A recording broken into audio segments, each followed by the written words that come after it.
Good morning. Great to see you. And welcome to my channel, Bridget's giving the tips about gardening. My name is Bridget, and I'm making videos about gardening. Gardening is a useful and relaxing pastime. Read gardening tips and learn how to plant and care for the varieties of gardens. Do not forget to subscribe to my channel and hit the bell icon below to update all good videos. How deadheading helps flowering plants flourish. You've taken multiple trips to plant nursery, selected a variety of plants, and can already envision how they're going to brighten up your flower bed throughout the spring and summer. But since now too soon are in fact, these colorful additions lose their luster, and you'll find yourself surrounded not by the gorgeous landscape your plants, but on the faded and dead blooms. Now what? Before you throw those gardening gloves in the trash, along with the dreams of your beautiful botanical space, take a beat. There is a solution, and it is way simpler than you might think. Deadheads. No, you're not referring to those die-hard fans who want to travel to continents seeing the Grateful Dead as many times as possible. Deadheading is the process of manually removing a spent bloom. Whether on annuals and perennials plants, it is not only preserves the beauty in your plants, but encourages them to look best for longer. How to deadheads and why? So deadhead is to do just as this sounds, remove a deadhead or blooming portions of a plant. Often the means using the thumbs and forefinger to pinch and remove the stem of the spent bloom or some tough stemmed plants. However, gardens never pruning shears may be needed.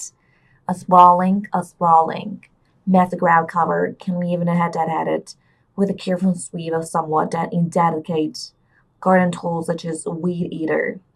Remove the spent blossom and sure close to the largest main stem as possible because they help you avoid leaving behind undestructive and flowerless stems. Says Erin Reds, a garden expert and the co-founder in sensates.com, an educational website for people in any stage of their gardening experience. What do you want? A clean break in your stem, not a break from the pulling or twist motion. In general, flowering plants are resilient, so if you are unsure where to remove the dead flower, simply pinch off the stem right under the flower. The important thing is that the faded bloom is no longer attached to the plant. Deadheading is basically stopping a plant from developing fruit and seeds when the energy is focused on making more flowers. Emails Charlotte Acker's Wickens, University's Missouri's Master Gardeners, and Emeritus and blogger at Gardening Charlotte.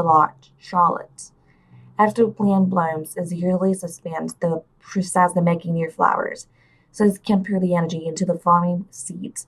Deadheading is only enhance a flowering plant's performance is by causing it to more produce bloom, but it can keep your form straightly and compact. Deadheading as the added produce new blooms, but it keeps its form straightly and compact. Deadheading has the added bonus of removing and faded the brown blooming from view. So even as the wait for plants to rebloom, you are rewarded with greenery. Not all flowers require deadheadings, according to the physics cards. Most buds reproduce only when browse the flower previous season. And two flowers such as peonies and layer trees, therefore, don't need deadheading. Most flowering vines, periwinkles, and impatiens don't need it either. Here's a list by no means inclusive of annuals and perennials that will benefit from deadheading: Zenith, Hardy's Genarium, Cosmos, Marigold, Delphiniums, Snapdragons, Marguerite daisies, petunias, blanket flowers, roses, sweet peas, bee balms, campanula, and salvia. Just a pinch, that's how often. There's one rule of thumb you need to know about deadheading, and it's catchy enough to remember from year to year, early and often. The idea is to begin deadheading in the spring, right after the first bloom are spent. Every few days, tour your yard and observe any plants that bloom, then spend a few minutes removing faded or dead flowers. If you wait unless in late summer or early fall, the process will probably become overwhelming because of the sheer quantity of dead bloom and need your attention.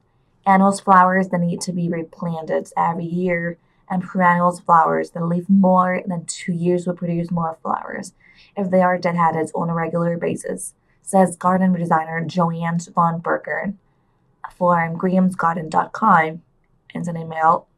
If you are growing geraniums or other types of flowering annual, it is likely that deadheading is the bloom. We encourage them to reflower throughout the season. But even amongst those plants and benefits from deadheading, there can be difference in where to cut them back.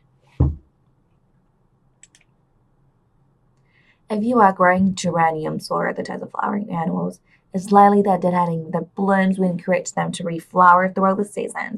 But even amongst the plants that benefits from deadheading, there can be difference in where to cut them back. How your deadheaded depends on the flowering plant, says She Mullen, flower farmer and blogger at Farmhouse and Blooms. In an email, some plants require deadheadings of the whole stem. Other plants benefit from the light pruning of spent blooms back to the center stem. Then other only require the spent bloom to be renowned just under the flowers, such as with lilies. There are, however, some exceptions to the deadheading rule. Some perennials, like peonies, won't bloom again, even if you have deadhead them. And some perennials, such as the sedums or Tom Joy's stonecrop, will reward you with interesting seed heads throughout the winter if you don't lop up their blooms. Hollyhock and foxglove are good examples of perennials and that should be left alone after blooming so they can produce a drop seed for the next growing season.